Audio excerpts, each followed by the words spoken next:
Welcome to this very special Christmas Eve holiday special edition of the Wrestling Inc. Daily, where we are going to be looking back at a classic pay-per-view, a pay-per-view that was given to me to watch by one of my great co-hosts as a gift.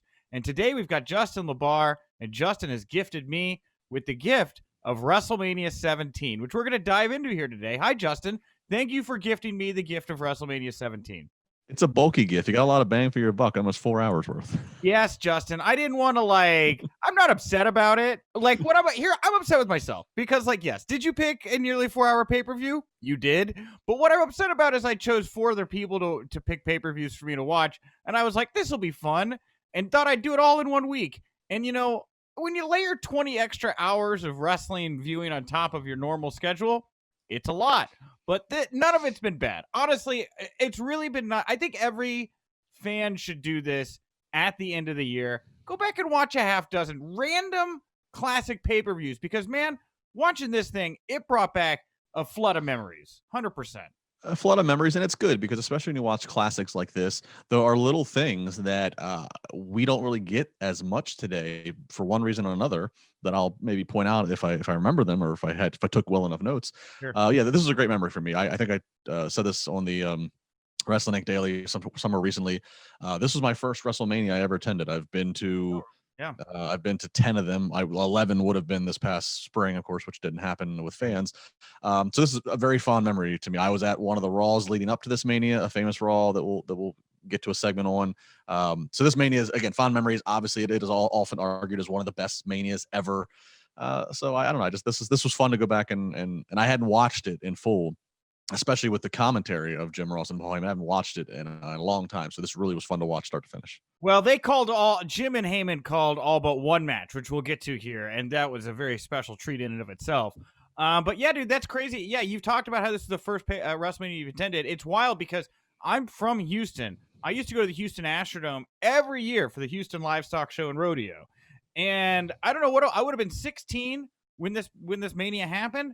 I remember watching it, but for whatever reason, I was not there. And I'm trying to remember if it was I was in trouble with my parents or I just didn't have the money. I don't remember what it was, but I wasn't there, man. I'm jealous because you and I we would have been within a 45-minute driving distance of each other. So quick little backstory. So I lived in Maryland, in the Maryland, DC area. So I was nowhere near Houston. Oh. And I had a best friend named Timmy, who he and I were like wrestling buddies. We shared our wrestling geek and fandom during this time. I would have been 13, 14. And he had his stepfather was originally from Texas, and his stepfather still had family in the Houston area. So we actually went and got to stay, with his family in the Houston area.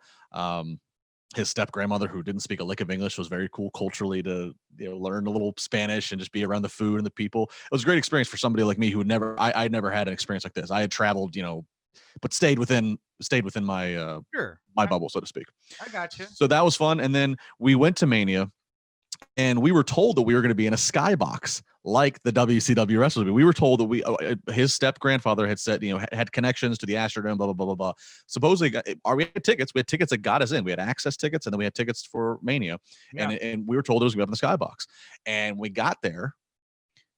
That skybox was not being used. The tickets allowed us to get in, and that they I don't remember. They weren't scanned at this point. We got in the building, but once we got up to where the skybox was, there was nothing there. There's nobody. There was hardly any security up there because there was nothing. Very little was being used. And then finally, the security guard's like, "Yeah, this box is not being used tonight.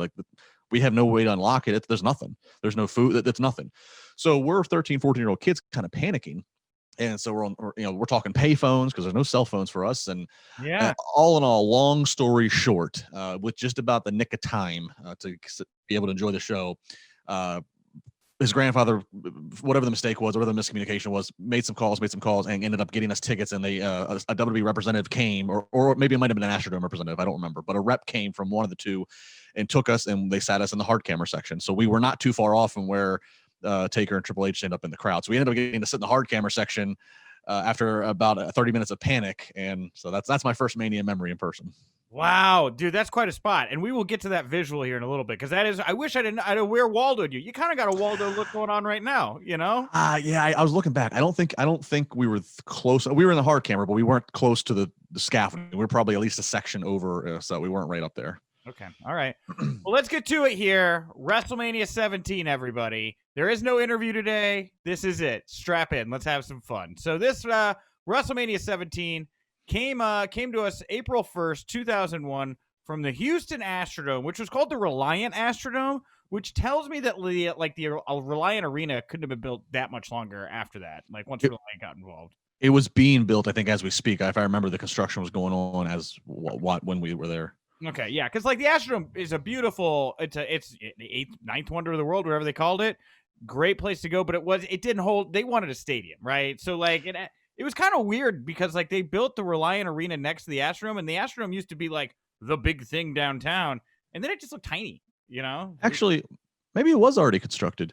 Is Reliant Arena? Is that where? Because I remember at this point, the Houston Astros were really good. They had Jeff Bagwell, they had Lance Berkman, and I remember when they got out of the Astrodome, the next place they went to had like it was like a train in the outfield. Yeah, well, that's Minute Maid Field. Minute Maid, okay. So I think Reliant was I think that's where the arena. Yeah, I think that's where the Texans played. Okay. And so like whatever the Texans launched, which would have been they hadn't launched yet. I remember merchandise and logos around, but they hadn't played a game yet. So maybe I am right. Maybe construction was finishing at the time. Yeah. So I think it's Texas there, and then the train Houston Park, that's Minute Maid Field. Gotcha. The Astros play. So anyway, back into the dome. Our commentators for tonight, Jim Ross and Paul Heyman. We go to the pre-show video. This is immediately where it clicked in, and I was like, I am 16 again. Classy Freddie Blassie narrates this video featuring people from I loved it. It was like Armageddon. Like everybody around the world just stops. They find a television. You know, you've got people over in China and Korea and the Middle East, and they're all putting their guns down, and they're going to watch WrestleMania. You know, oh my God, Justin, the field, right? I'm so glad to use that analogy because I thought the same thing. I love that. That's such a moving sequence in that movie Armageddon when the president of the United States is coming forth to tell the entire world about this mission and this asteroid that's coming, and everybody stops. Everybody in all different languages understand and feels the same thing. And WrestleMania brings us together, and then you have Freddie's just gravelly voice. I mean, it's just such a mood setter. Oh man, yeah. And then after this very moving piece, we hear Limp Bizkit's "My Way," right? A sign of the times. And then we cut over to WWE New York, where fans are cheering, presumably eating, because it is a restaurant. Did you ever get a chance to visit WWE New York, Justin? I didn't. I somehow ended up with a sweatshirt from one, but I never went to one. Well, I did go to WWE New York when it was like, I think it was only open like within a 1 or 2 year range of this Mania. It wasn't open. It wasn't open that long. That was some expensive real estate, but it was cool. You know, it wasn't like anything to write home about. It was like a big merchandise area up front, and then you go in the restaurant area, and they had the Andre hands. You could put your hands in there, and yeah, that was about it. There was no real wrestling thing to it, but man, they made it feel like a big deal on this show. All right, this brings us to our opening bout here. Intercontinental Champion Chris Jericho versus WWF Commissioner William Regal. Now, they go to the pre-match video. It shows how Regal has been putting Jericho in all these matches that he can't overcome. And it also shows at one point Chris Jericho taking William Regal's teapot and taking a leak in it. He pisses in Regal's tea, and then Regal drinks it. He's got a big smile on his face. It's so ridiculous. Regal's always good for a comedy spot. Yeah. So then in the match, here's my notes from the match. Again, these are both observations and commentary. I wrote that at this point in his career, Regal was walking like a raptor, where he does this. I don't know anybody else that walks like this, but it's like he was like purposefully inverting his back, you know, as he walked around the. I've never seen another wrestler do it. Remember in WCW, he used to always walk. He'd always have the hand behind his back as he like paced around the ring. Just a weird walk. I mean, it's good, a funny walk. You know, I guess it's appropriate. He's British. So anyway, Regal walks over. He takes a turnbuckle off the top rope. He throws Jericho into it. Tim White is the referee. He seems largely cool with this. The refs at this point are still a little looser, a little cool. Regal hits this beautiful top rope double underhook suplex I wrote. Just looked great. Jericho was trying to rally, but Regal got behind him. He attempted to muscle his way into the Regal stretch. After about a minute, Jericho got to the ropes, and then boom, kind of out of nowhere, shortly after, Jericho hits this lion salt for the pin. I was starting to get into this.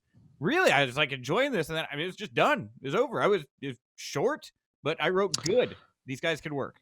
Yeah, you know, a great rock star, opening with having Jericho's music and his entrance. I mean, he was such a big entrance, and I've always believed that, especially at a big show, it's just how you end, how you start is just as important as how you end. So I thought it was a great, good opening match. Yeah, they worked the arm there, and you're right. It does kind of end maybe sooner or more abruptly than what it could have. But I think looking at the fact that like there was like 10 more matches to go, and majority of the matches are pretty meaty. You can't do too much in that first one. You run the risk of you're going to steal somebody's thing. So, and this is the first time I think that I'd ever seen a match of Regal's live, and because I never really paid attention to him in WCW, and really I always just kind of paid attention to him as the goofy character. But like it was, seeing that, and then now I watch it back again. I'm like, William Regal, just not enough praise, I don't think, in his. Well, see, here's the thing. I was a big WCW kid too, because I was in the South, right? So WCW was like as around to me when I was growing up, I feel like, as WWF was, right? So I kind of knew Regal even as a kid is like this. He would stretch people. He is this like kind of British trained wrestler kind of deal.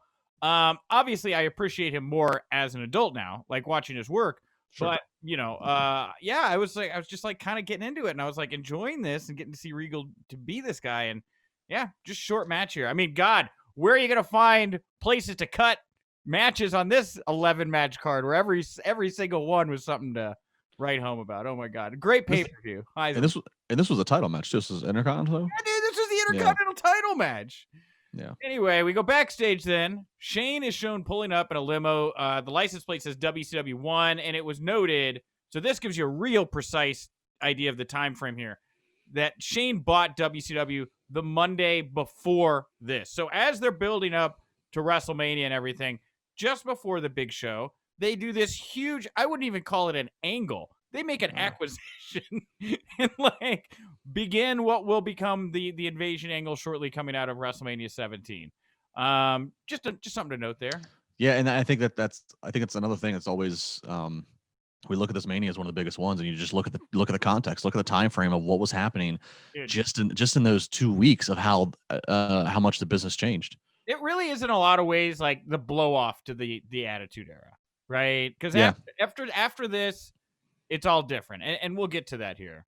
Then we go backstage. The APA, which at this point are still being called the Acolytes, but they're acting like the APA, cigars and everything. They're smoking cigars. They're playing with Jacqueline.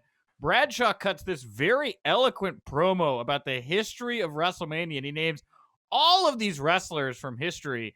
And all I wrote is Bradshaw is so obviously really good at promos already, and he's just kind of a fodder character.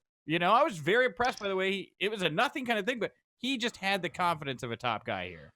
Well, and he puts over Houston. The whole thing is about it's the Astrodome. He puts over Mania, puts over the Astrodome, puts over the memories there. Yeah, I thought this was a great, sis boom rah rah rah rah, go team, get you hyped up for what's otherwise just kind of again, it's the first match is great. If you can be the first match, good. That means they have confidence in you going out there setting the tone. Second match, traditionally, if they're going to put something that's going to be they throw you in the second match, and this was what that was. But I thought a great little promo, and you're right.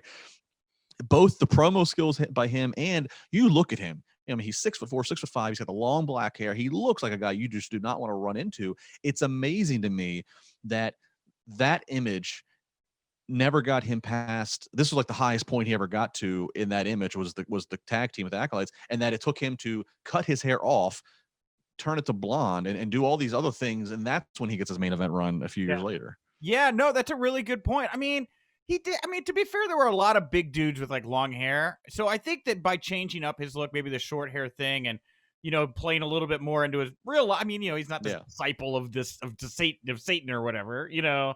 Some tweaks needed to be made. But you're right. I mean, the pieces were there for this guy to be a top guy, and obviously would go on to become one. That brings us to the second match, which he's in here. First, we have Right to Censor, Goodfather, Bull Buchanan, Val Venis with Steven Richards. And they're going to take on the Acolytes along with Jacqueline and Tazz.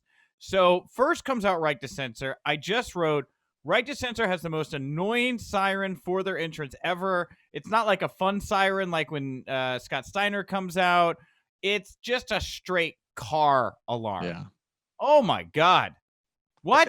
But that's what you want. Even the music is so annoying, and so, which obviously was the here's this Killjoy group, sure. Notably with two people who used to have two of the craziest gimmicks in Venis and Goodfather, or Godfather. When that thing ended, I literally imagined somebody in the back hitting a like a keychain fob. Like, all right, entrance over. You know? Yeah. This thing was, I mean, even for heels. Yeah. Stop. Cut it out. Oh my God. Heyman notes before the match that if there had been a backdoor at the Alamo, then Texas would be in Mexico. which I had to think about.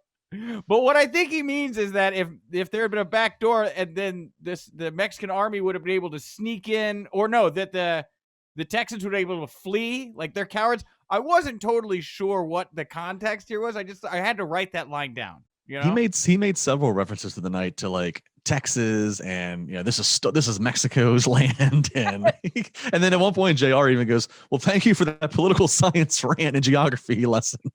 There's a couple of things I was just like, I don't know. I'm writing this down because it's either great or just I'm totally confused. Well, and mind you, this is the first pay-per-view. This is the first pay-per-view that JR and Heyman have called since anything they've done. They called the last few Raw because so remember Jerry Lawler had quit the company just a few weeks earlier. This was over the controversy over his at the time wife Stacey the Cat Carter. Right. And so again, I was at the Raw a few weeks earlier in DC where Paul Heyman got announced and introduced. And I remember that was like mind blowing because at this point, Paul Heyman was ECW. Right. So to see Paul Heyman coming out not as part of an ECW invasion like we had seen a few years earlier, that was a huge deal. And so that's one thing obviously I didn't get to experience live, and I love going back and watch this now, is to hear the chemistry, because JR wrote about it in his books back in the days when he worked with Paulie Dangerously in WCW that Paul and him just had such natural chemistry. Yeah, and look, this was a good match for him to be calling because Tazz was in this match and was like, I mean, everybody in this match is like huge. I mean, even Val Venis looks big. Tazz is like the small, strong man in this bout. And Paul and Jim go out of their way. Like, I mean, this is like the Tazz show. I mean, they went out of their way to make him seem like the biggest star in this match, right? And how about they did? And how about this is only one of 2 WrestleMania matches Tazz ever had, and neither were a one-on-one. Tazz never got a singles WrestleMania match. He got this match, and then the year before he was part of the crazy, like kind of like how 24/7 is now, the crazy hardcore thing, where he was like one of 15 people that won the hardcore title throughout the night. Okay. All right. Well, I mean, look, I thought he looked good here for what he got to do. Couple notes I have. Right to Censor looked like a group of angry Mormons, which, again, just watching it back, not a thought I had as a kid, but like, it's kind of, I don't know, just true. Tazz, like I said, he looked very small, but like the commentators put him over. Goodfather was still doing the Ho Train. He was doing that in the corner as a heel. And it was weird because he'd kind of do it. And the crowd would be like, and he'd hit it. And then everybody would be like, no, wait, you're a jerk. I don't like you. It's weird. What if the Goodfather, what if the Goodfather would have brought out like a bunch of women that are like dressed like soccer moms or very conservative and covered up, they never went that route. They didn't exploit that with the Goodfather. I don't think Charles was having fun with it. I don't think Charles was pitching ideas to think that to make this thing go on any longer. Right. I think he was like, man, remember how much fun we used to have when I was the Godfather? I used to get to smoke cigars, come out with the local strippers, and say things that nobody else could say. And now you're doing this. Maybe we just do that again. I don't know. Anyway. I noted at one point Bradshaw and Goodfather, they had this timing issue when they went to do a back body drop here, and Bradshaw just like Godfather went early and then fell, and so Bradshaw literally has to like muscle this guy up and over and kind of even flings him a little bit. And I was like, holy hell, that's some strength right there. Two big men to be two big men right there with when losing control. That's scary. And then I just wrote, there's so many big man spots happening all at once. And then Bradshaw ducked a Ho Train. He hit his big clothesline. He got the pinfall, and that was it. Yeah, Tazz hit a bunch of great looking T-bone suplexes in here too. It was mostly about Tazz. Again, nothing really to write home about here. The second match on the card. Anything else? Any thoughts? Nope. All right, we'll go backstage then, where we find Stephanie and Trish. And Trish is wheelchairing Linda around. Now, Steph tells her mother, Linda, who is comatose at this point, that she's lucky to have one good child. She kind of shows off her little bodysuit to Trish, who's very complimentary. And then Steph asks Trish to have some hand-crushed ice. Like, she wants Trish to crush the ice with her hands, not like a hammer. Like, she really wants her to suffer while she's making this crushed ice so that she can celebrate later tonight when her dad beats up Shane McMahon. Man, really setting They're really planting the seeds here for it's all. This is a McMahon heavy WrestleMania. And was it in this promo or a different one where I don't know if it was Stephanie or Vince that ordered and said, make sure you have her heavily sedated, give her more medication than normal. They really wanted her. I think that's later because Vince wasn't in this segment. That's right. Okay. There's a lot of McMahon on this show, Justin. I can see why you would get confused. This and it's like, dude, of all the matches, like you can't cut time from this next match, the Hardcore Championship, the match number 3, Raven defending against Kane and Big Show. You got a short Jericho and Regal. Anyway, well, I actually think we'll get to it. There's a sequence here, and we can actually ask Jimmy Corderas about this. There's a sequence in this hardcore match where something went wrong that forced them to kind of have to extend things out. So okay, well, we'll get when we get to it. You stop me. So okay. Raven comes to the ring. He's got a shopping cart filled with all these items, including a tree and a Frankenstein doll. Kane and Raven, they're already fighting. As Big Show makes it to ringside, he grabs Raven. Kane jumps off the top rope to the outside, taking down both guys. I note here that Big Show is big. This is like got to be the height of him being like, this is where they're probably taking him and like, dude, you gotta get together. Kane takes Raven into the crowd. Big Show goes after him. Kane throws Big Show into a wall. Then Raven, he jumps Kane from behind a big curtain. They go backstage. Big Show goes after him. He throws Raven and Corderas into the steel chain area that he like locks up, and he's like, this is a good strategy. I'm just going to pin Raven in this little like area in the back. But Kane does the iconic Hell in a Cell spot where he rips the door right off. I actually kind of thought that was nice. A little homage to his debut there. I noticed that too, yeah. Yeah, Kane. So then then later on here, it's all getting wacky. Kane steals the golf cart. Puts Jimmy Corderas in the back. Here's where things go wrong. Okay, please, yes. So Raven and Big Show first get into the first golf cart. Okay.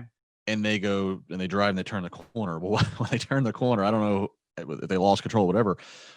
But the cart ended up, rather than staying on the hallway path, the cart basically went off of basically ran into the fence, and there's a gap between the level of the floor of the hallway and then like a drop down. Okay. Over the chain link fenced wall is. Well, basically, if you go back and watch it, they ran right into their wall. The cart's front wheels then get stuck and wedged in between the gap of the floor and the wall, so they couldn't go anywhere. So at that point, they were supposed to drive all the way down to the entrance tunnel, which is where this eventually gets to. Yes, exactly. Well, because they couldn't do that, they had to then walk, and of course fight, because you got to keep the match going. Oh yeah. So that like extends us out much more, and I'd asked Jimmy about that, and he confirmed that it was the tire getting stuck, and so then it was like, all right, well, we got to get to the next spot, which is eventually us to get back to the entranceway, which is all the way down the hallway. Yeah, well, that's why I wrote it here. This is starting to go long, and I can no longer hear the crowd because they were probably stuck in this like tunnel in the back. That makes total sense. I was like, what is going on here right now? Raven's bleeding. I'm really not sure that happened. Then they all get to the ramp, like Justin said. They're all battling. Kane kicks Big Show as he's got Raven over his head for the gorilla press. Off the ramp, through I guess a wooden pallet, a glass. I don't know what this was. Kane dove off the stage. He did a leg drop onto both men, and then he pinned Big Show, and he won the hardcore title. But because it was a triple threat hardcore match, you don't have to pin the champion. So Kane wins, and this is done. Oh, my God. This was... You could even see kind of Kane's frustration, even behind the mask, of his body language as he's in this glass box trying to get out. He's trying to get the title from Jimmy. Like it seemed very like that's not the Mania match you want. Oh my God, this thing was a mess. And so yeah, man. Anyway, then we go to a backstage segment. This is where Edge and Christian are telling Kurt Angle he's going to beat Benoit tonight. They're going to win TLC. And then I didn't have a chance to go because we were a little tight on time. I didn't have a chance to go back to watch the SmackDown or whatever before this, I'm sure, happened. But there had to be something where, like, Chris had Kurt in a submission hold and looked like Kurt tapped out or something. But Kurt was real sensitive about it. And he's, like, psychotically sitting there saying that, whatever happened wasn't sanctioned and a real wrestler never submitted. He didn't submit, all this type of stuff. It was good. It was dramatic. Yeah, that was the theme. It was all about denial of that this Olympian's not going to tap out. Right. Then we go back to WWE New York. Jimmy Snuka's there. He's up on a table. What a crazy place. Give me the chicken wings, brother.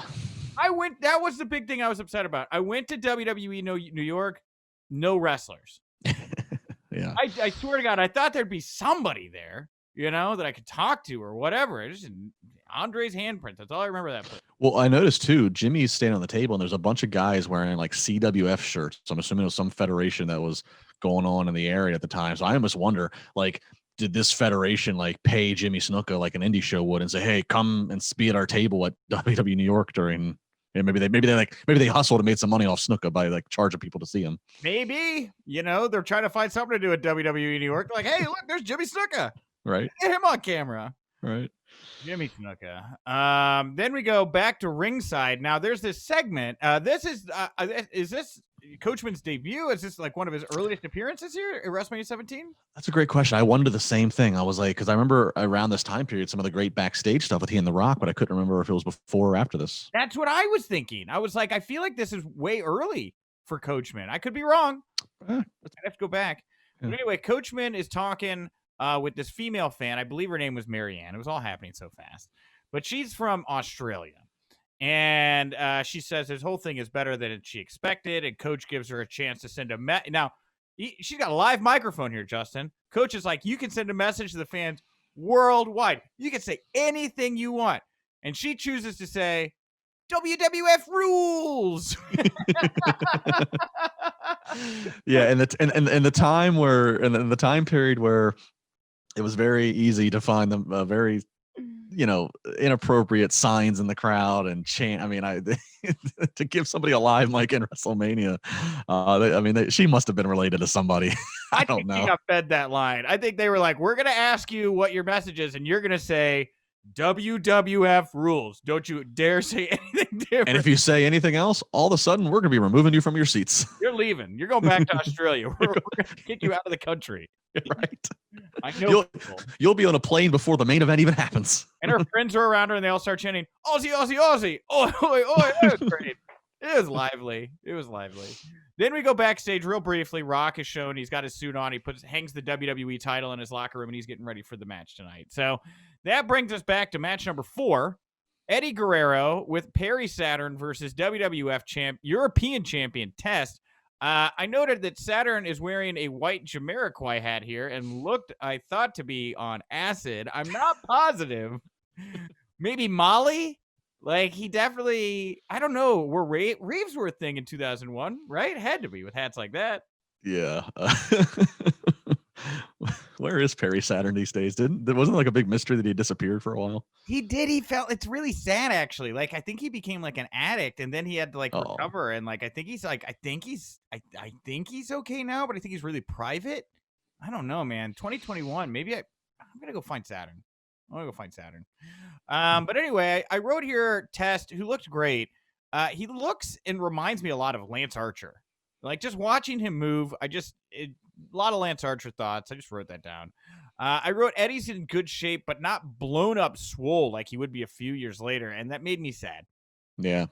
It's wild. Eddie, obviously both of them passed away way too early. Eddie passed away first. He passed away in like 05 or 06, and then Test, I think, in 09. Eddie was 05. Okay. November of 05, I believe. And so, like, watching this, like, it was a good match for what it was, and both in good shape, and like Eddie, the good swarmy little sneaky heel, Test, the rock star looking good, good looks, and I remember thinking to myself as I watched it back here today, like, this is something that I could, like, these two I could see them being top of the card if things played right. But then I actually look at the timeline and it's like Test's best days have already passed him. He's already done the stuff, being with Stephanie and then the marriage, and like this is like on the back end of his run. And then Eddie, of course, Eddie would continue to climb to the main event title before his tragic death. But it was just really weird. I was like, man, these two guys talk about something that could have been way more. Yeah. I mean, especially here. Yeah, I wrote, just a couple notes. Test smoothly. He gorilla press slammed Eddie into a snake eyes in the corner. It just looked crisp the way these guys were moving. I was like genuinely impressed with how Test was.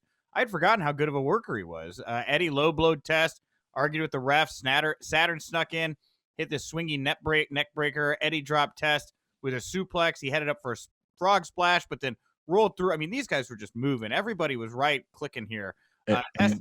Test blasted Eddie with a kick too, with a running kick. I don't know if you wrote that in your notes, but he connected. Yeah, Yeah, totally. You know, and he hit this pump handle slam before Saturn popped up on the ring apron.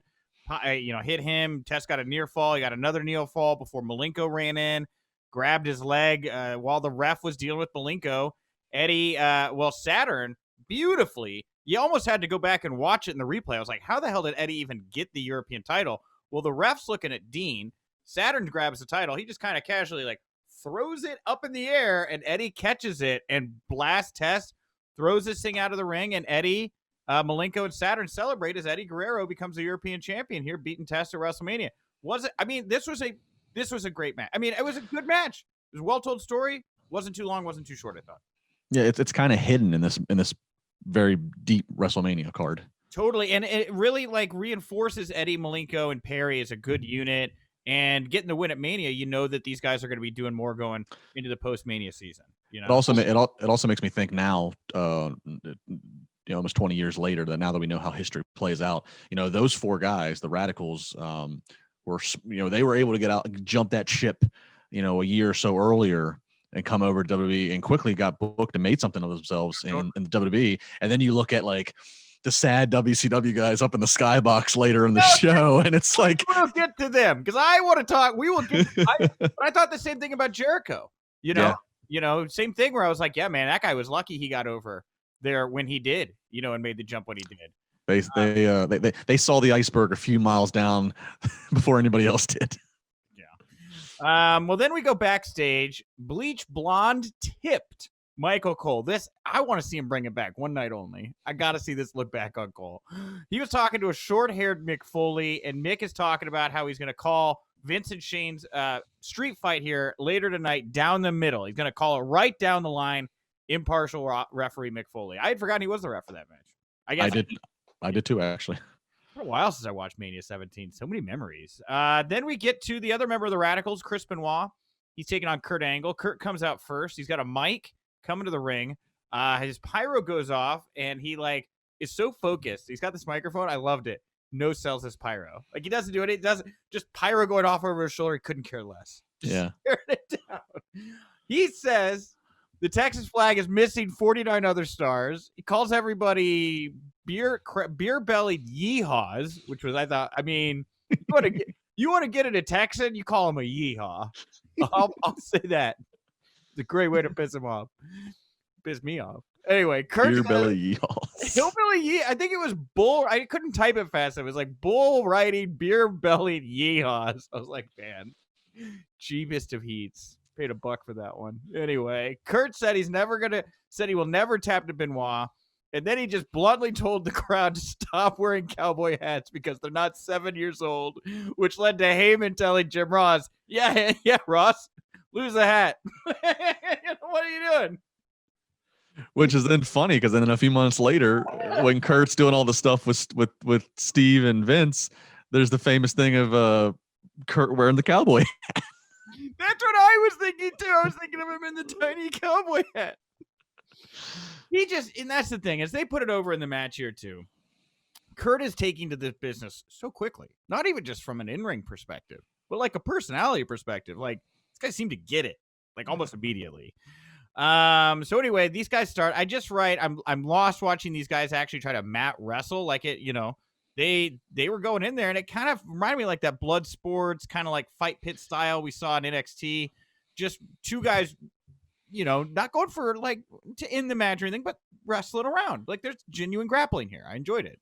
Yeah, you'd see that spot a lot in RVD, Jerry Lynn, ECW matches where they do all the chain, where they, it's counter. They do it all, and then they both pop up and they get the crowd applause.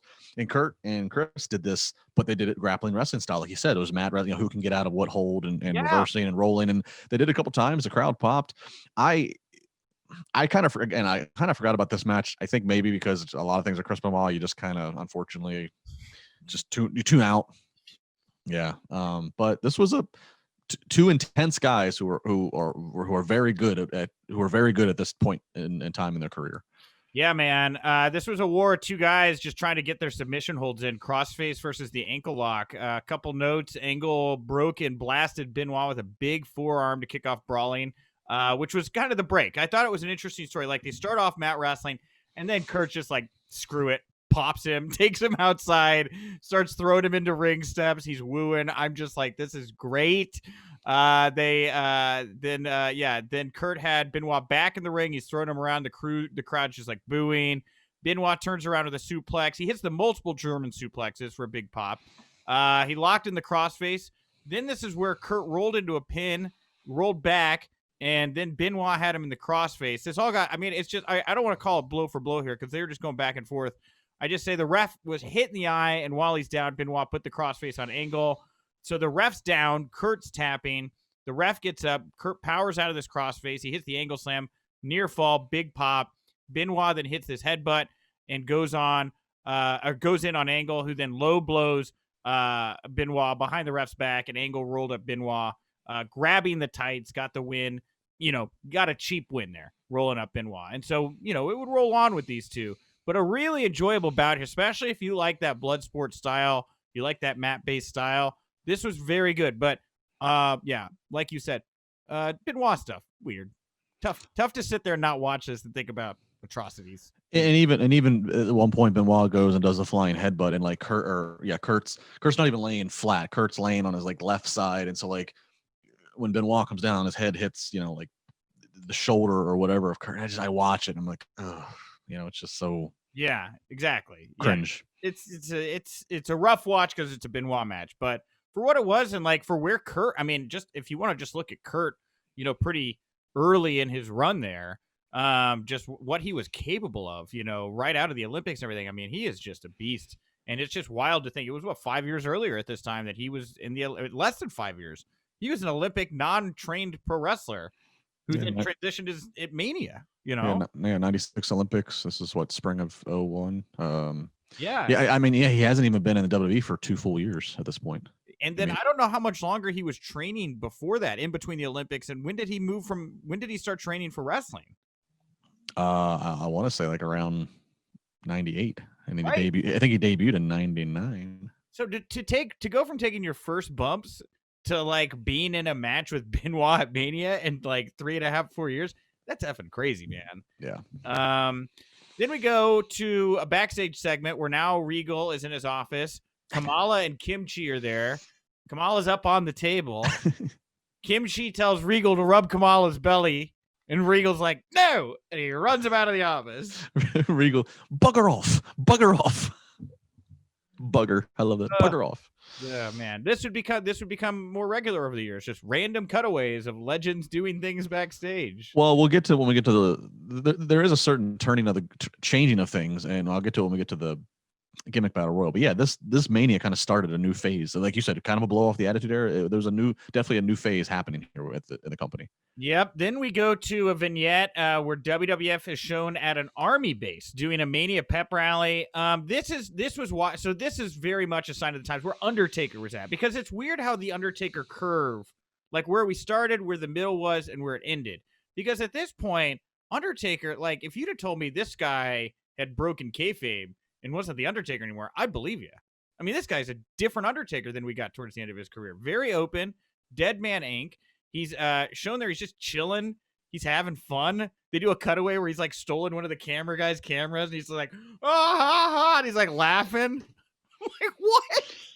Yeah, this was definitely Mark Calloway in his comfort zone. He's yeah. I mean, you can tell by what he wears today. He's a big supporter of the armed forces, and they're in Texas, his home state, and he's with his colleagues, his buddies, and I mean this was him in his most comfortable glory, in his comfortable setting. I agree with that, man. He was having a good time. And then, they show Lita, Taker, Jacqueline. They're all putting over how they got to ride in individual Hummers. I mean, they all look like they're having the time of their life. Kurt Angle's there. And Kurt Angle's interesting because, like, he's a heel, right? But he's also a genuine, like, American hero. In fact, he's an Olympian. And so he does a great job of, like, because he seems very emotional. Like, he's like almost teary about the experience of getting to go back, but the crowd is just chanting him. He's almost like tearing up, like, yeah, guys, give it to me. Let's have fun here today, Yeah, I mean, he can't do the heel. I mean, he can't do the anti-American heel promo. He's an Olympic gold medalist so yeah, it's an interesting little situation to put him in. Yeah, well, anyway, so Taker and Bradshaw, they come out, they bring this WWE recliner to the commander. They say, this is your new commander's chair. And then Bradshaw jokes that the divas don't come with the chair. Oh, yeah, that women's revolution hadn't quite hit yet. Then we go backstage. Kevin Kelly's with Kurt Angle. Kurt says the better man won. Benoit attacks Angle from behind, puts him in the crossface. And I don't know exactly what the next pay-per-view was after this, but I would imagine there was a rematch between these two. I know May was Judgment Day. I'm gonna have to think. Well, this is April 1st, so maybe they did a backlash. Maybe probably a backlash. I don't know, but this definitely didn't feel like business was done here between these two. Then we go over to match number 6, WWE Women's Champion or WWF Women's Champion Ivory. She's taking on Chyna. Now, this is Chyna's final WrestleMania match. And we're going to actually wind up talking about Chyna like a little bit more here later on in the show, too. But she's already done Playboy. And, you know, she is on screen paired with Eddie Guerrero, I believe, at this point, even though I don't think they played much into it. But I think that they'd either just started or were paired. And, of course, at this time, it would seem Hunter and Stephanie are together. Right? Even though that it wouldn't become public, or Chyna wouldn't find out for like 7 more months from now, right? Well, I'll say she leaves in the November of this year, later right. in 01. Yeah, I don't know, because I mean, obviously Triple H and Stephanie have always said in interviews that they were together just as the on-screen thing, and then they tried to date and they stopped dating. So who knows where they're at this point? But yeah, this is definitely Chyna's last Mania, and actually, I think her last match was 2 months later in Judgment Day. Okay. Then they. So anyway, before the match, Right to Censor car alarm is back because Ivory's part of Right. God, I hate this thing. Oh, that's heat. Anyway, then Chyna comes out. She's got this crazy cosmic purple outfit. She fires off this effing fireworks like cannon thing into the crowd. Just looks like a total badass. She's in incredible shape. She hits this really impressive, like gets in the ring. There's really not much to this match. Like a little bit of back and forth here, 2-3 minutes. She hits this impressive stalling gorilla press slam and then just pins Ivory, wins the title. Really nothing to write home about here. I don't know why this didn't get more time. Ivory could obviously go, as could Chyna. All this made for was some really good visuals because a lot of this stuff from this match has been reused over and over again for Chyna packages. Yeah, I remember this entrance actually pretty vividly. I remember seeing her fire off the flare gun, whatever the hell it is, and yeah, she looked like $1 million. And if I remember 13, 14-year-old myself at that time, you know, of course, remember her and part of DX and all that stuff. I think it took me a little bit to like accept her, like when they broke away from she's the tough enforcer and that, hey, she's a beautiful woman. Yeah, she's a bigger body build, but like when she really started getting over as a babyface, as a singles standalone star, I was a little late to the party. I guess I just didn't. I didn't understand it. I didn't grab it.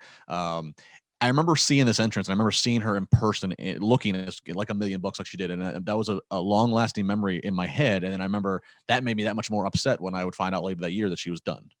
Right. You know? Yeah. And like knowing what I know now, because like I did that whole documenting Chyna series where I talked to all these people that were like close to her, and like, you know, I talked to Dr. Drew, who like treated Chyna, and like he believes that she had some kind of dissociative disorder, so kind of almost like. He didn't go as far as to say like a multiple personalities disorder, but something that was, you know, not right there, where her idea of what reality was a little askew. Tough for me to just like look in her eyes now and like know what I know and like wonder where her mind was at in a moment like that, you know, especially right after the Playboy stuff and like things got heated with her and Vince. And again, like I don't know what her home life was like with Hunter at this point, you know? Yeah, I don't know. I interviewed her once in person in about 2012, and it was when she was doing the tour of gentlemen's clubs and doing that portion of her career, and wasn't not a great experience. So I choose to try to remember, like, this is the only other time I think I saw her. This is the last time, other than that person interaction, I saw her in person from a wrestling capacity. I choose to remember that entrance and that Mania moment. And what year was that you did that? Do you know? 2011 or 2012. Okay. Oh man. Okay. Well, without going off on a tangent, because this is not about this is Mania 17. The interview was again to promote her and her appearance at a Pittsburgh club that week. She never even made it to the club. Well, you know that shortly after that, she like went to Japan for like 4 years and just like disappeared off the face of the planet. Right? Yeah, this would have been one of the last, probably one of the last. Again, yeah, I know she went to Japan not long after. Then, like I said, she was supposed to go to a club the night for appearance. She never even made it. Out of the hotel. Oh, buddy. Yeah. Man, I know the timeline like way too well at this point, and like that's wild, man. Yeah, you caught her when she was at a very troubled point in her life. So I'm very sorry to hear that. Well, then we get let's get back to something that's absolutely not troubling at all. That's dysfunctional McMahon. Really, I guess kind of does tie into Chyna's life a little bit. So we go backstage. Linda's comatose, like you do, in a wheelchair. Michael Cole asked Vince about Shane and Shane shocking everyone and buying WCW. And then, yeah, this is where Vince is saying he wants more stuff in Linda to keep her really knocked out. And he's saying, if you want shocking, you're going to see shocking tonight. And I'll be damned, Justin. Did Vince McMahon not deliver here when it comes to shocks? He delivered. This is where the show, this is now entering the second half of the show. And this is where the show starts to mark its iconic spot in history. I don't want to say what I'm about to recap is depraved. But there is a degree of depravity in what we're about to discuss, Justin. There's some pretty sick stuff in this that I did not remember exactly how far some of this had gone. So here we go. Shane versus Vince McMahon with Stephanie in a street fight. So they show this recap package where Vince is asking Linda for a divorce, and it shows her going comatose and him doping her up, and then he's like making out with Trish in front of her, and he's like really all about Trish, just using her like a dog chew toy. Vince tells Shane he's never gonna forgive Linda for giving birth to him. And then Vince's promo about buying WCW is shown, and he's ruthless. And Shane's shown in Panama City, announcing he's in fact purchased WCW. And Shane says just like WCW kicked his ass, he's gonna do the same at WrestleMania. And this night, by the way, if you would like to go back, I interviewed Joe Briscoe just a couple weeks ago for the Daily. He talks about being in Panama City with Shane and Bruce Pritchard for the last Nitro taping, and how they drank all of Vince's wine afterwards and then got into a fight on the corporate jet, and then had to sit there awkwardly with Vince, and then they finally got to party with Vince. It's a great story. Anyway. So yeah, all the recap leading into this. Shane came out to his dad's No Chance in Hell entrance music. That was weird to me. Did he not have his own entrance music at this point? Yeah, I guess not yet. I mean, Shane hadn't had a ton of matches. This was Vince's first Mania match. And the only other, I remember Vince having the famous match on Raw where he comes out and he's all jacked, and it was the whole, Austin's one arm tied behind his back. But this is really the start of the McMahons. I mean, all the McMahons were in a corner of somebody the year prior. Right. But this is like the start of the McMahon high spots at Mania. Just weird to me that they both came out to the same music. So anyway, Shane pointed to the skybox where you note there was a group of WCW wrestlers. Now, they kind of flashed what I noted. Definitely saw Hugh Morris was there, and it did not look ecstatic. I think Lance Storm was there. Was anybody else you picked out that was in the skybox? First off, it was terrible looking accommodations. It was dark. They had no food, no nothing around them. They're just like sitting like the rejects. Here's who I was able to peg after going through several times. All right, here we go. We have John Laurinaitis was up there, Bill DeMott, Stacy Keibler, Sean Stasiak, Mark Jindrak, and Lance Storm for sure. So wouldn't you because if you're going to, this is kind of a harbinger of things to come. Because wouldn't you think if you're going to jumpstart like a WCW program, wouldn't it be great to look up into the rafters and see I don't know, Sting? Yeah. The guy known for sitting up in the dark rafters. Oh, Sting's here. He's going to watch. Or maybe Booker T. If Ric Flair. No, you're going to get Hugh Morris, guys. Well, I mean, it's almost like the bringing this in was a little bit of an inconvenience at the time because obviously, this just happened 6 days earlier. And so, you don't have the rights to any of your big, a lot of the big WCW names are sitting at home being paid, your NWOs, your Flayers and such. So, well, here's the thing too, is Gerald Briscoe talks about that last taping, besides the drunken wine story and all that. He talks about how being backstage, and he's one of the 3 WWE guys. I guess 4 because there was a guy in the camera production truck, but he's some random dude we don't know. But Gerald's backstage, and he's got every WCW wrestler in the locker room coming up to him, pitching, making their case, crying, telling them about their kids, their wife, why they need this job, why these. If you were told that day, you know what, we need a couple guys to be at Mania, you're in. I mean, that had to be the best news those guys had heard in ages, Didn't look like they had great news. They all looked depressed. Well, they probably all got lowballed, Justin. I'm saying, like, this is a situation where you get to pick and choose. You're not going after the big money contracts. I don't know how much these guys were making, but at least they got jobs. At least they got to pivot. I firmly believe, though, that they were probably brought in the back door and sent and stayed in that skybox all day. I don't think they were backstage mingling with the winning team and catering. Shane introduces the ref for the match, Mick Foley. Stephanie comes out with Vince. Steph is wearing a bodysuit that reads Daddy's Girl and sparkles on the back. Classy. Vince starts the match by slapping Shane, and then Vince takes Shane into the corner and just starts throwing these punches and choking him. And all I wrote here is Vince appears to be actually punching Shane McMahon very hard in the face, and it looks absolutely brutal. Yeah, they don't. Vince doesn't throw a working punch. He just goes out there, and I think it was Kurt Angle that once said that he's chiseled, but once he gets moving, man, it gets ugly. Dude, yeah, just like bumping and moving here, man. He is popping Shane in the face. So Shane has Vince down. Steph comes to the ring, slaps him. Shane's beating down Vince with some kind of steel sign that just reads "Keep Off." I have no idea where he got this, but hopefully it's not like a manhole. Somebody fell down something. So Shane now has his kendo stick at ringside, and I just wrote he is beating the piss out of Vince. I have never seen harder kendo shots landed in my entire life than what he did to his father here. Receipts, I guess. Yeah, they don't go. There is no going soft. It's make it look good. You're gonna get some potatoes in it. That's all it is. So Shane starts doing a shuffle on the outside. He's landing these big hits. Lays Vince on the announce table. He goes to the top rope for the elbow drop, but but Stephanie pulls Vince out of the way. Shane goes and crashes and burns through this table. Beautiful looking spot. This thing's been you've seen it in your lifetime, I'm sure. Trish then wheels out this comatose Linda McMahon to ringside. She goes over to console Vince McMahon, and while she's consoling Vince, she then slaps him in the face out of nowhere. Steph then slaps Trish. Now Trish and Steph are just brawling on the outside. They start to brawl into the ring, where Mick Foley, the referee, now becomes more of like a spectator because the two opponents that he's supposed to be watching are down, and these women that have nothing to do with this match are just fighting in the ring.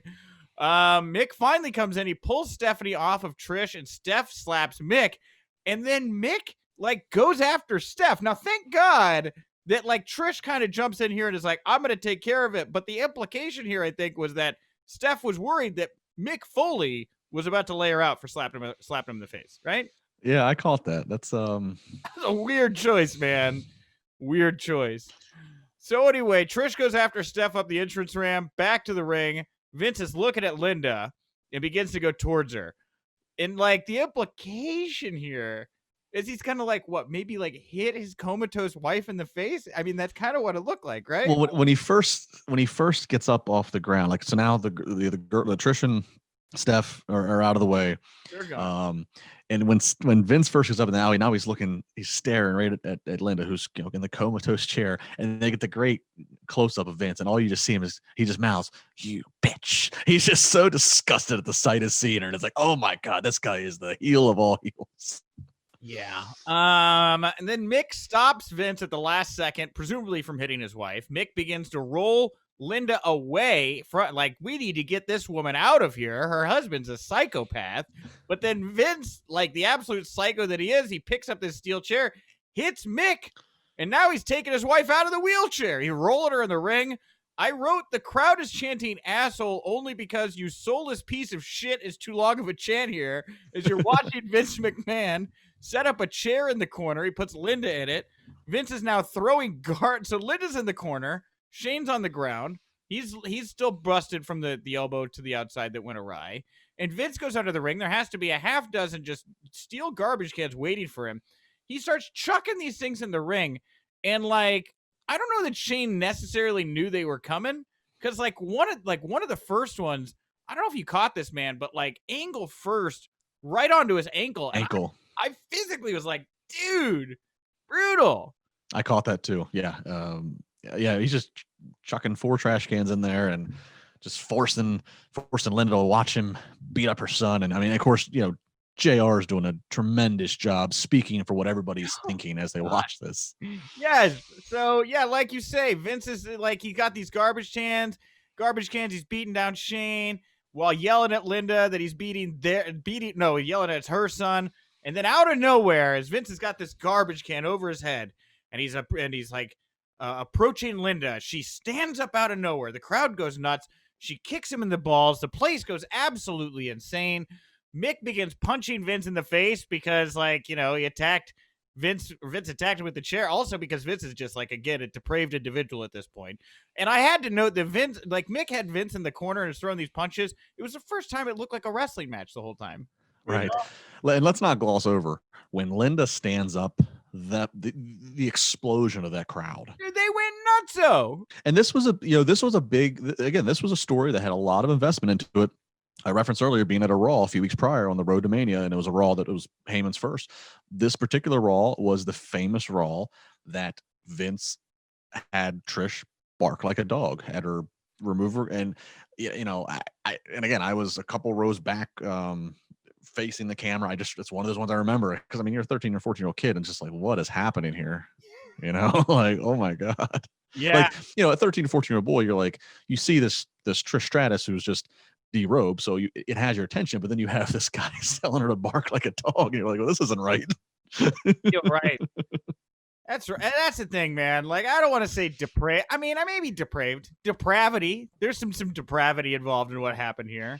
But it was par for the times. Nobody really batted an eye. It was the kind of stuff. I mean, like Vince went on Howard Stern a few weeks earlier and does a Howard Stern interview to promote. I mean, like, and you can imagine things that are asked and talked about there. I mean, this was just par for the course at that moment. Yeah. Well, yeah. Again, a different time. But the crowd way into it. Yeah. And like I say, Mick here getting in the punches and the knee to the face on Vince. It starts to finally kind of resemble a wrestling match because a wrestler's involved. And then, Mick puts this garbage can in front of Vince McMahon's face. Or no. Yeah, he does. Yeah. And then Shane goes to the top and he hits this coast to coast. I think this was the first time Shane had done this move, right? Yeah, I think so. And he also did like a off the barricade full flying forearm earlier in the match. And I was thinking to myself, I was like, this guy loves Rob Van Dam. Like, this guy loves RVD. Yeah, again, this is the first of these McMahons getting out there in these big matches. So this is a lot of stuff that now has become, again, part of the repertoire. This is the early stuff of seeing it.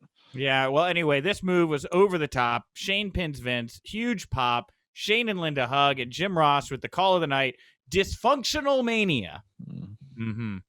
So that was what that was. Man, wow. Okay, I need a bath. All right. Then we went to a vignette where the Hardy Boys are shown at WWE Access. Kevin Kelly asked Matt about TLC tonight. Matt says today goes above the championships. Matt says that this may be the last time we see these three particular teams have this kind of match. And Jeff concedes that there's a lot of danger in this match. He's treating it like it could be his last. And that brings us to match number 8, the TLC bout between the Hardy Boys, Edge and Christian, and the Dudley Boys. I'm turning my lights on for this one. This is history.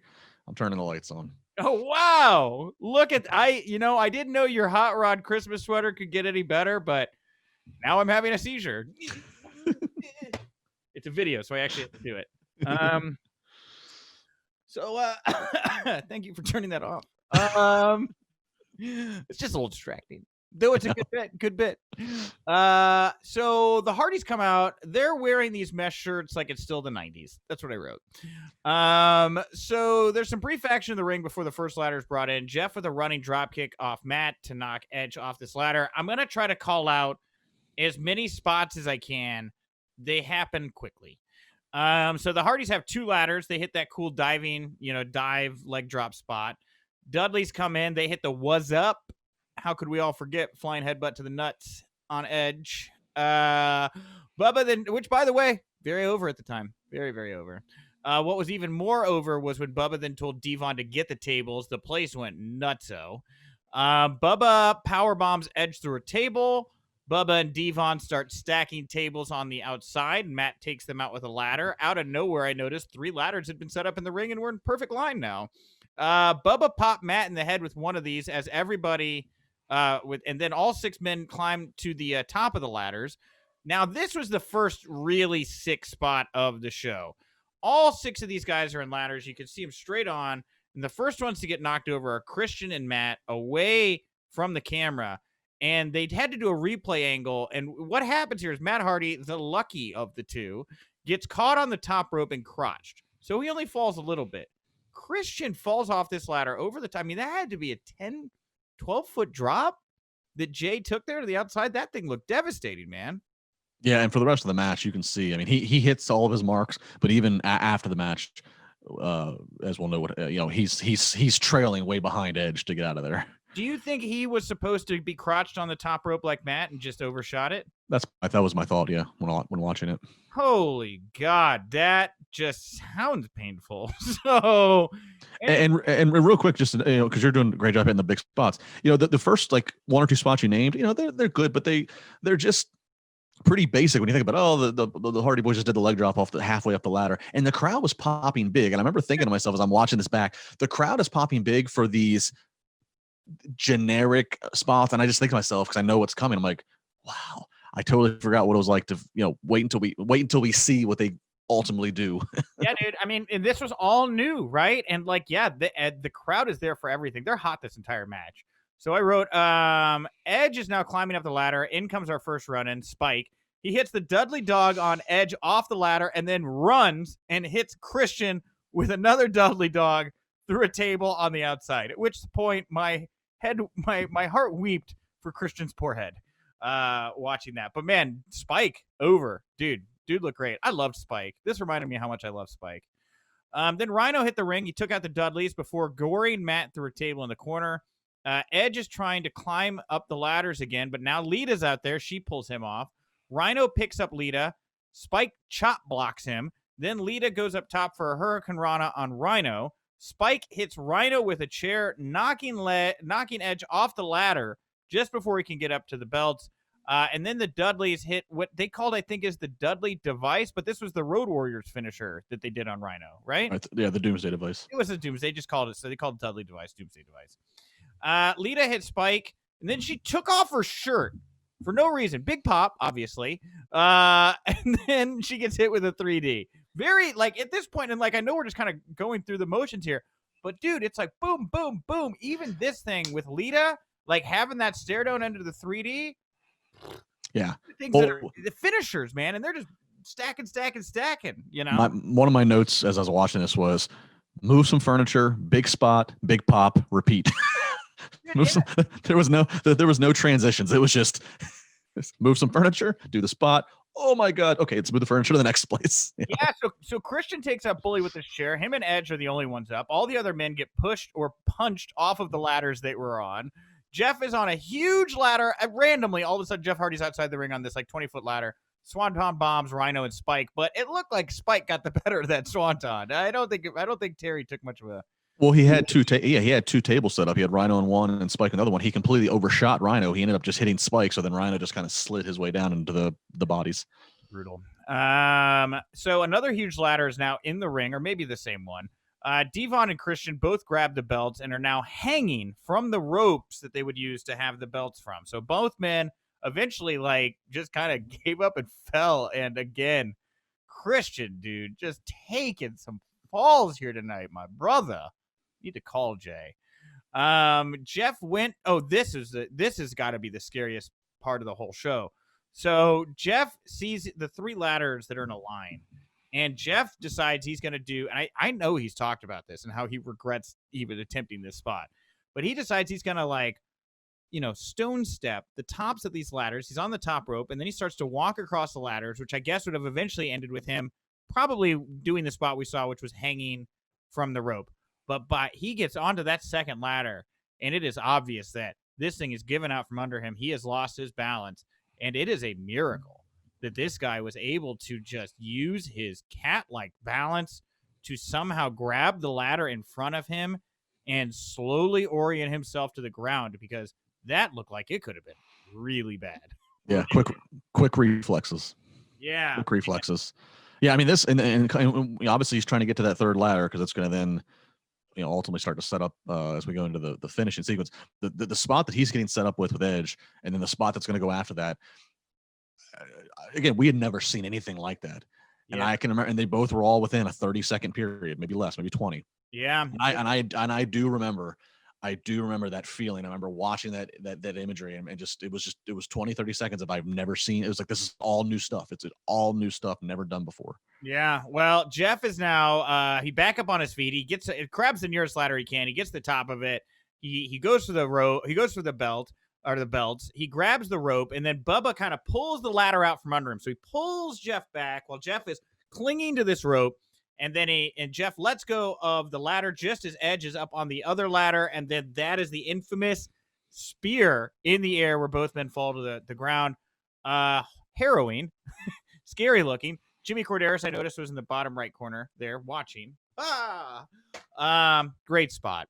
Rhino pushed Bubba and Matt off the ladder through the stack. Immediately afterwards, Rhino pushed Bubba and Matt off a ladder. They were climbing in the ring through the stacked tables at ringside. It was perfect. Yeah. The landing, the setup, everything was done in that spot perfectly. Huge holy shit chant. Devon then starts climbing the ladder. Rhino grabs Christian, puts Christian up on his shoulders, and he manages to muscle Christian to the top of the ladder. Christian grabs the belts, and Christian and Edge win this classic TLC bout. And at this point, I think everybody needs a cold shower. Everybody was just ramped up at this point, man. You know, those two spots back to back, and something I noted at the top of this episode. There's some things we don't see anymore, and part of it's just technology. What I love, and there's another point later in the show that I'll point it out to, but what I love watching in this sequence is when the guys get up, and you know that they're getting to the top of the ladder, so a big spot's coming, a big fall is coming. And this is back in the day when people actually had cameras. And I love when you go back and watch some of these big moments, whether it's the spear onto Jeff or whether it's Bubba and Matt going, ass over tin cups into the tables, the flash bulbs of people waiting to catch the moment. And you think about that, 67,000 people there.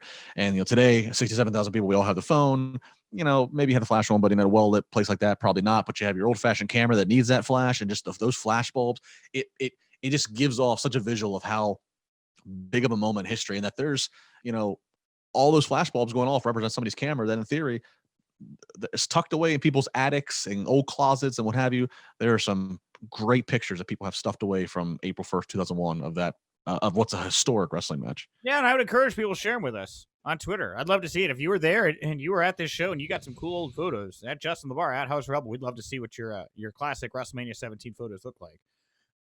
So then after this, we go to the WWF Access package. I want to note that Access is only spelled with one X here. It would later get another X and become Access. But Mick was there, Mick Foley. He said someone spent $205 for an autographed Sacco. And they showed the man who spent it. He seemed happy with it. To come back to Mick, he said the Sacco money is going to charity, and then he had some tickets that I'm guessing he was like trying to scalp. And I think he was serious. I think Mick got a couple of tickets from WWE and was like, I'm trying to get rid of these. But he joked that money goes to the Foley Family Pizza Fund, which tickled me because I did an interview with Mick this year, and he was talking about his new Sacco sale, and he noted that this year, unlike previous years where the Sacco sale went to charity, this year went to the Foley Family Pizza Fund. So after 19 years, Mick Foley is still selling Sacco or selling items for the Foley Family Pizza Fund. That is a thing he has continued to do. Only Mick. Kane was there, fully in mask, casually talking about how great it is to meet the fans. That one surprised me. Just like casual Kane. Oh, I love this. Meet the fans. I noted that it largely looks exactly like how Access is now with matches and autograph signings. It's a little bit more expanded, but the same exact concept seems to have stayed in place. Taker, again, totally out of character. Mark Calloway pretty much put over how this is truly the Mania fan experience. And then they kind of closed with a shot of Stephanie and Hunter at a table signing together. And I just wrote awkward. But again, we don't know. We don't know what was going on. Well, she's Stephanie McMahon-Helmsley on the storyline, so they should be together. Yeah, okay. Then we go back to the ring. Howard Finkel's in there. He announces 67,925 as the attendance. And this brings us to maybe one of the most remembered matches from this entire show, the Gimmick Battle Royal. Man, Justin, what a banger. Mean Gene Okerlund, Bobby the Brain Heenan are announced as guest commentators. Bobby looks great. And before we get to the entrance and everything, WCW had purchased the week before. These two guys were they with WCW when the company closed, or did they get picked up and brought over? What exactly? How did this come about? I guess what I'm wondering. Yeah, both of them were still with WCW under contract. Heenan had not been on Nitro commentary for at least a year. This is a point where Brain ended up getting taken off TV for one reason or another. This is when like Mark Madden would come in and they started mixing up the commentary teams. So, but yeah, they were both their contracts were then acquired by Vince when Vince purchased. And so this is a big deal. We hadn't seen Heenan on WWF TV at this point since late 93, I think. Yeah, it had been a while. Late 93, Mean Gene, right about the same time, 93, maybe sneaked into 94. So this is a big deal. And this definitely felt like now, because prior to this, and for fans who don't remember or weren't watching, prior to this, when it was WWF and WCW and like, they didn't, unless it was like cheap pot shots, they didn't talk about the other company. They didn't talk about the other wrestler. They didn't talk about a wrestler leaving. It was very rare if they did that. So like at this point now, Vince now owns WCW. We come to basically find out he's been funding ECW, and that's just almost like a developmental to him essentially. So he has control now of the American wrestling world. And now it felt like in the new era, the blow off to the Attitude Era, which is so defined by the rivalry between all the companies. Now it is truly the new, they go, the public is the company's public. They're going to change to WWE within the next year to the act from WWF. It totally feels like now they can bring back the legends. Now they can acknowledge nostalgia and people that once left them for the other companies. Now they can bring all these people back and acknowledge this really felt like a true like changing of momentum in the history of Vince's company. Well, I popped big for Bobby Heenan coming out and looking as good as he did. I mean, just razor sharp. Did we see Heenan again after Mania 17 at all in WWE? This seems just weird. I'm struggling to kind of think of post this Heenan appearances in WWE. That's a good question. I can remember Mean Gene being used at roundtables and such like that when they had the WWE On Demand channel, and of course he did some old school Raw stuff. But yeah, I really can't think of Heenan being. It's just unfortunate to think like. It was a couple of years later he started to deteriorate and everything, and like he just looks so good here, and it's 2001. I think the only other time we saw him after this, I think he was inducted into the Hall of Fame around 04 or 05, and I remember him making the speech in tears, wishing that Monsoon was there because he and Gorilla Monsoon were very close, and Monsoon had since passed. So okay. I think that's probably the only other time. It's probably the Hall of Fame. All right. Well, anyway, it was a great moment seeing Gene and Bobby out there. And back real quickly on the ECW Vince McMahon thing that you brought up, don't you kind of feel like maybe Tony Khan's doing that a bit with Impact? I can't like say it for sure or anything, but like I sometimes wonder like what's going on. Like he's such a fan of the wrestling history and stuff. I think he could see that and see how it worked for Vince and maybe try to do something like that for himself, Every 15 wrestling's in cycles, every 15 to 20 years, there's a really big change in things. Right now, there was a big change in 2001. There was a big change, in the early to mid 80s of the buying up the territories and launching a WrestleMania.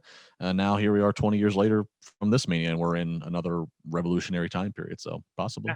Maybe. All right. Well, let's get to the entrance for the Gimmick Battle Royal. First out, the Bushwhackers, followed by Duke the Dumpster Droese, who I'd like to note, Bobby Heenan really seems to be into Duke. He loves the Garbage Man. I'll talk about it some more.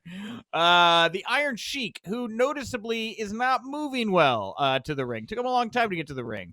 Earthquake, who looks exactly the same. How is this man not still Earthquake? I'm not sure. He looked exactly the same. The Goon. Man, the Goon. Doink the Clown. Big Pop. Kamala. With Harvey Whippleman and Kimchi. He came out. Repo Man. Oh, my God. I just watched Rumble 92. I just seen the Repo Man. Still moved like a weirdo. Jim Cornette. Nikolai Volkov. Freebird. Michael P.S. Hayes. Literally wearing the Confederate flag as a cape. The One-Man Gang. The Gobbledygooker. Which, by the way, I get them wanting to like show the original Gooker stuff with Gene to like remind everybody who this is, why we're bringing him out. But the costume the Gooker was wearing at this particular WrestleMania was nowhere near the nice detailed costume that they had when the Gobbledygooker debuted at Survivor Series. Was that 92? Nah, 90. It was when it was 90. That's right. It was right around because Taker thought that it was going to be him. That's right. It was 90. So at that point, he was 11 years. They keep everything in that warehouse. They don't have the original Gobbledygooker costume. They can't put this guy in. I wonder who played Gobbledygooker on this night. I don't know. I'm gonna guess. Wasn't it what Hector Guerrero was? He was the original one. Okay, maybe he came back. I don't know. Tugboat looking great. Hillbilly Jim. Now here's the thing about Hillbilly Jim. I wrote I am not convinced this is not Braun Strowman. For real, this man could be a world champion, and I would believe it. He is big. He is in incredible shape. I don't know how this guy did not pivot and do something during the Attitude Era. Yeah. I mean, the last that he was around, I think, was like the Godwins movie, right, in the mid-90s. But yeah, he's always kept. He never let himself go. He always kept in great shape. I just am like, how did this man not pivot? How did they not? Everybody else got upgrades after the mid-90s, and like Boss Man became like a SWAT team member, and Undertaker became like a cult leader. Why can't Henry Godwin become like some kind of, I don't know, what's a different take on a farmer? Just keep him Hillbilly Jim. He's great. Hillbilly Jim actually went on to he went on to do a lot of good voiceover work. So maybe he had more. Maybe he had nice things going on in the outside wrestling world. All right. Well, Brother Love came out then. He had the microphone. He said, "I love you" to everybody. It's I guess finish the list and I'll go. Well, the last thing on the list is Sergeant Slaughter. Okay, go ahead. They have all these guys we just named. And poor Jimmy Snuka has to watch it from WWF New York. Why couldn't he get in the Gimmick Battle Royal? I don't know, man. Jimmy Snuka's got his own thing going. So the match starts, total chaos. I love that Cornette and Bruce Pritchard just hooked up. Like, they immediately were like, we're not fighting the wrestlers. We're going to go tussle around in a corner. Here's my best play-by-play for this. Tugboat dumps the Gooker, and then Tugboat's gone. I wrote here, Heenan really seems to be enamored with Drosy, quote, the garbage guy. He keeps talking about the trash cans. Look at this guy, he's a garbage man. You got a trash can? Anyway. Right after Vince just used 4 trash cans on his son. Look at this garbage guy. I love this guy. Anyway, Earthquake gets eliminated, but Okerlund says, there goes Tenta. Love that. Kamala randomly threw out kimchi, and I was like, what? Why? One of the Bushwhackers and Cornette are gone. Then the garbage man is gone, as Heenan says, as Drosy gets eliminated. He kept talking about him. Goon and Koloff, they're gone. Bushwhacker Luke, he's the other Bushwhacker. He's out. Kamala pitch Doink. One-man gang pitched Michael Hayes. Then Kamala racked up another elimination, tossing one-man gang. Okerlund notes on commentary, he's never seen a battle royal where the eliminations happened so quickly. And as I was writing that sentence out, Cornette, Slaughter, and Hillbilly Jim were all eliminated, making Sheik the winner in a battle. This thing couldn't have gone more. The entrances alone had to be 5 times the length of this match. Slaughter came in post-match, gave Koloff. I wrote Koloff here. Wait, Koloff? Sheik. Iron Sheik won, and then after the match, Slaughter came in and put the Cobra Clutch on him. Okay, I don't know why I wrote Koloff here. I'm just getting my international villains confused. I'm typing so fast. Teddy Long, I noted, was the referee here, arguably a character in and of himself. He told Slaughter to leave. And then Okerlund noted that it's great to be back in the WWF. I would imagine trying to get into the good graces of Vince again. And then Heenan goes to shake Okerlund's hand and then never quite gets it done. And that is it. And I was just, the match itself was whatever, dude. But like just having Heenan and Okerlund on commentary, getting to hear them, because Okerlund was never really like a commentator. No, he was always just an interviewer. It was always Heenan with, Gorilla or Vince or something like that. Hearing these two, I kind of wanted to hear them do more commentary together because I actually kind of liked their chemistry working together. Yeah, it was a fun cool down spot from the craziness we had just seen of the Vince match and then the TLC match, and then the final 2 matches we're getting ready to have. It was good for what it was. Right. It's all about the entrances. It was just a matter of just hear the music and to see these guys. So it's fun. It was great. All right, this brings us to the semi-main event. Triple H with Stephanie taking on Undertaker. Pre-match, we get the history of this where it's just like, I didn't really understand exactly what the history here was. Like, Hunter wants Taker, but Hunter doesn't want to face Taker. Taker wants Hunter. And then Taker starts, like, harassing Hunter and Stephanie to get the match. At one point, Kane is shown, like, wanting to throw Stephanie off a ledge to get Hunter's attention in the match at Mania or whatever. I was not very clear on what the storyline was here. Yeah, as best as I recall it, this is a point where Triple H is really now, this is the start and the rise of the single star Triple H. He's done with DX. He's done with the corporation. Now he's revealed that he's married the boss's daughter. So, he's dubbed himself the Game. Um, so he just has switched from the My Time music to the Time to Play the Game by Motorhead. So, like, if I remember right, he's basically all about he thinks he's on top of the world in WWF, and this is his game, his ring. Taker takes offense to that. You can push around a lot of people, but I'm still the guy that's still the pillar post around here. I'll make you famous. And why don't you show me in a match? And again, like you said, just avoiding a match until they hold Stephanie hostage, essentially. Okay, got it. All right, two dudes. One dude really wants the other dude because he finds him offensive. Got it. Motorhead is there. They play Triple H to the ring. It is an iconic entrance. Triple H walks over to this little platform that maybe they built just for him to have this moment. I'm not sure. But he does a little personal water fountain, there for Lemmy, and like a wink. Lemmy seems to really like that. And then Lemmy ends up the song by saying, "We are Motorhead, and it's time to play the game." Undertaker's music hits. He comes out riding a motorcycle full speed while Limp Bizkit's Rollin' plays in the background. Hot damn. I'm so in. Taker and Hunter, they brawl on the outside before the match starts. Taker punches Hunter into and through the Spanish announce table. I've never seen somebody uppercut punch somebody and that person falls through the table. It was incredible.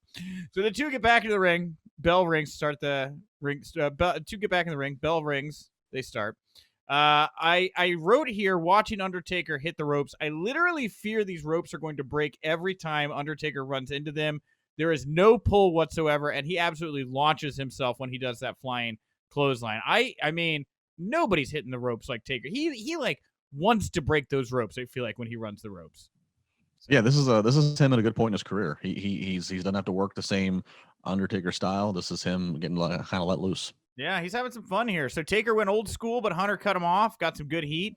Hunter pushed Mike Chioda at one point, and Chioda just blasted Hunter back. Just hard push, giving Taker a chance to heal up. He fires back on Hunter. Hunter pitched the timekeeper outside over the barricade, and lo and behold, his sledgehammer is underneath the timekeeper's table. He comes in the ring with his sledgehammer. Chioda, doing a great job, takes it from him. He's like, "No, dude, you're not going to kill a man here today." Undertaker catapults Hunter into the corner where Chioda is, takes out Chioda. Taker goes for the pin. Chioda slowly counts at 2. Taker then attacks Chioda, and that takes Chioda out completely here. JR then just says, "I guess this is an unofficial street fight." YOLO. Heyman questions if Undertaker has criminal intentions. What an escalation there is. What an escalation. This is where we get to the part we were talking about at the top, where you were there. So Taker and Hunter, they start to brawl through the crowd, and then Taker is beating on Hunter in this production area as they begin to kind of scale these scaffolding platforms. Taker's pounding on Hunter in this production area, and I wrote that the fans are within feet of all. I mean, they're literally in an island here where the fans can walk right up to it, and it is just this incredible visual, Justin, seeing these guys, the shots with, the low shots, the high shots, just like on this island surrounded by a sea of people. It was incredible.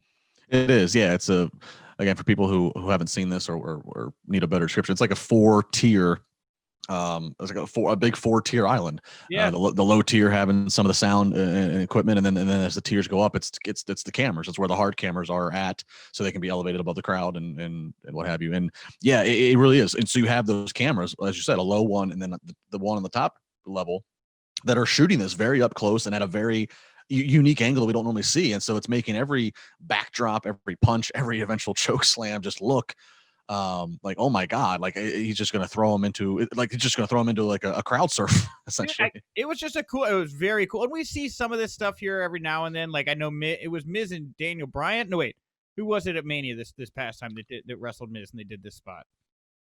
I'm trying to remember. I don't know. But I remember the Mania 2 years ago in New York. Because again, I was sitting in the hard kind of area. I believe Shane and Kevin Owens. Was it Shane and that sounds right. Shane. I think it was Shane and Kevin Owens, or Shane and somebody, whoever he worked at Mania at 34 in New York. Okay, there we go. Good journalism here, everybody. Getting close to the holidays. Hunter then hits Taker with an unprotected chair shot, beats him with it some more. Undertaker then hits a stalling choke slam. You don't see a lot of these, Justin, where he just kind of holds him up by the throat. Looked very painful. Then chucks Hunter over the scaffolding. The angle they showed it at initially, you could not see the crash pad. Looked brutal. Then they chose to do an overhead replay angle where you could tell he fell into a crash pad. I wish they had not done that angle, personally. Yeah, I don't know. I noticed that too. It was an odd choice. Yeah, weird. Well, Taker then just leaps, throws himself on the crash pad, elbow drop on Hunter. EMTs are checking on both of them. They're throwing people off. Taker then drags Hunter back to the ring. And dude, the security, it's everybody's going nuts, right? This isn't like they're walking up. They're going through the crowd, and the security's literally having to pull people apart like they're at the goddamn Beatles or something so they can get back to the ring. This is incredible. Again, just a cool visual. Taker gets back in the ring. He grabs that sledgehammer while the ref's down. He goes over to just straight up murder Hunter with this thing. But Hunter low blows him, goes to the tombstone. Taker reverses it. He goes for the pin, but the ref is down.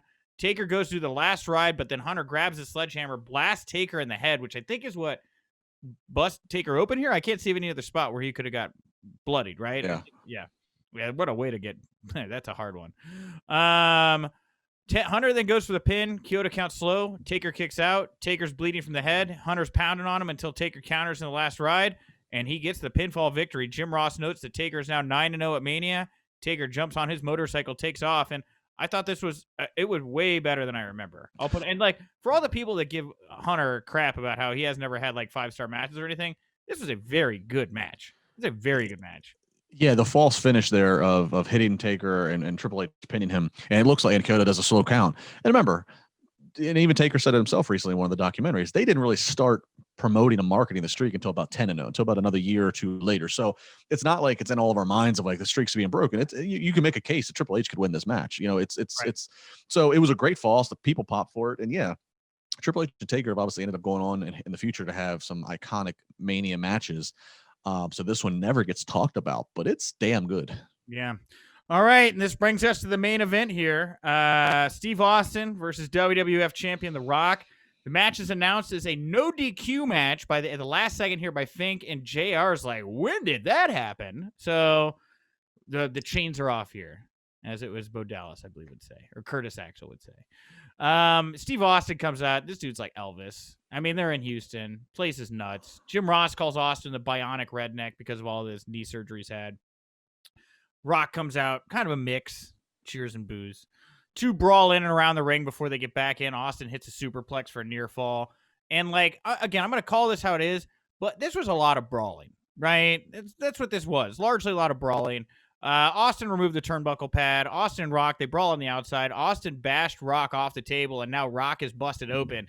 It was funny because I watched Austin bash Rock's head, and he and Rock stands up, and I don't know what it was, but in that moment, I saw Earl Hebner reach into his blatantly reach into his pocket and hand Rock the blade. Yeah, it's right around where Hebner trips over the steps, and The Rock also awkwardly trips around the steps or cord, and you can see The Rock picking up off the ground whatever Hebner had slid, and then the next thing you know, Austin hits Rock with the bell. Hebner and Austin walk away to give the camera some space, and the next thing you know, there's Rock all bloodied up. Yeah, it took him a second here, but yeah, no. So Rock is he gets let's see, yeah, no, Rock has the ring bell now. No, wait, I went too fast. So Rock battles back to the ring. I noted here, I just thought it would be cool to hear Paul Heyman call The Rock versus Roman Reigns. Just especially considering his position right now, and just sure to him call a Rock match here. Rock rammed Austin headfirst in the exposed turnbuckle. Then he has a ring bell. He leveled Austin to huge boos. Rock is now just brutalizing Austin, who is now also bleeding. Rock slingshots Austin into the ring post. Austin then turns around, goes into a stunner shortly after in the ring, but Rock hits the sharpshooter. Austin is gushing blood, trying to escape, very reminiscent of the match he had with Bret Hart, the blood from a stone bout.